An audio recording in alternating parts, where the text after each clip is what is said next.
The movie begins on a remote, untamed island where nature rules without mercy. Waves crash against sharp rocks, and after a violent storm, a strange object washes ashore. A family of curious otters discovers it tangled between the stones. The object suddenly powers on. It is a robot. Her name is Rosm Unit 7143, or simply Roz.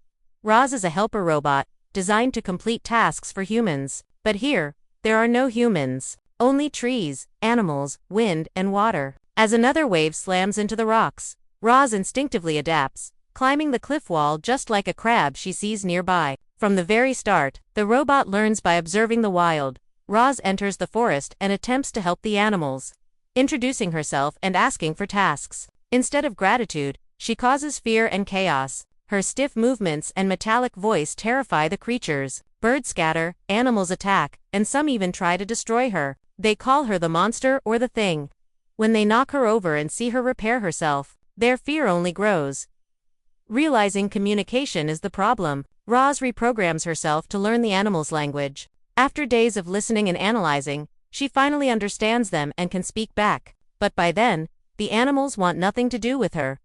With no purpose left, Roz activates a beacon inside her body to call her creators, Universal Dynamics, to retrieve her. Before it can work properly, she is struck by lightning. Greedy raccoons tear her apart for shiny parts, stealing her beacon. Though badly damaged, Roz's detached hand fights them off and helps her rebuild herself. While chasing the raccoon who stole her beacon, Roz accidentally disturbs a massive bear named Thorn, who attacks her. Roz is slashed and sent tumbling downhill, crashing into a tree. When she stands up, she realizes something terrible has happened.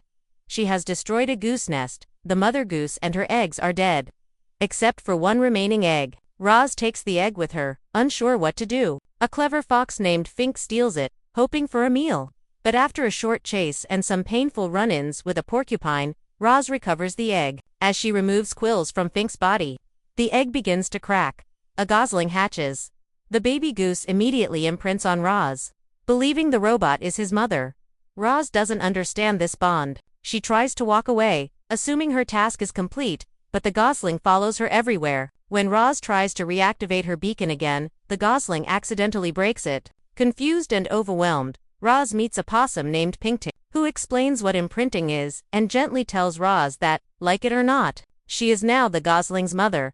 Though Roz insists she isn't programmed for motherhood, she accepts it as her new task. She names the gosling Bright, teaching him to call her Roz, since he can't pronounce her full name. Fink sticks around, offering help, though he mostly enjoys free food. With the help of a beaver named Paddler, Roz builds a home for herself, Brightbill and Fink.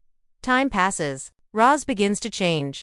Her voice becomes warmer. Her movements feel less mechanical. Brightbill grows, learning to swim, walk, and eventually fly. But he struggles. He behaves differently from the other geese, mimicking Roz's stiff posture and strange habits. The other geese mock him for being small and weird. Then comes the cruel truth.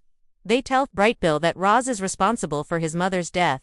Heartbroken, Brightbill rejects Roz, calling her a monster. Roz, devastated, returns to the beach where she first arrived. There, she finds the rusted remains of other Rosm robots. She reactivates one, believing motherhood is a task she has failed. The robot detects that Roz has reprogrammed herself and gives her a functioning beacon to call. Universal Dynamics. Roz prepares to leave. But after a heartfelt conversation with Fink, she decides to stay just a little longer. She wants to finish one last task, teaching Brightbill how to fly. With help from an experienced goose named Thunderbolt, Brightbill trains harder than ever. An elderly goose leader named Longneck notices Brightbill's progress and praises his uniqueness. He warns Roz that migration begins in 1 week.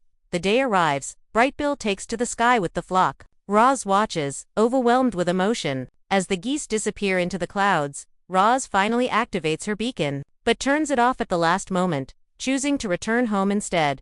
During migration, the geese are caught in a brutal storm and take shelter inside a Universal Dynamics greenhouse. There, Brightbill is spotted by Rosm robots, who classify the birds as pests and begin attacking them. Longneck sacrifices himself to protect the flock, allowing Brightbill to guide the survivors to safety. Back on the island, winter arrives. The animals take shelter inside Roz's home, tensions rising until Fink calls for unity. Even Thorn agrees. Together, they survive the cold. Spring returns. Brightbill comes back, mourning Longneck. When he looks for Roz, she is gone. Roz walks until a Universal Dynamics ship descends. A powerful robot named Vantra arrives to retrieve her and erase her memories. Roz goes willingly, until Brightbill returns for her. Vantra sends armed robots to capture Roz, setting the forest on fire. The animals fight back together. Brightbill and the geese attack the ship, while Roz sacrifices herself to save the island. When Brightbill calls her mom and tells her he loves her, something impossible happens. Rose reactivates. She has grown a heart.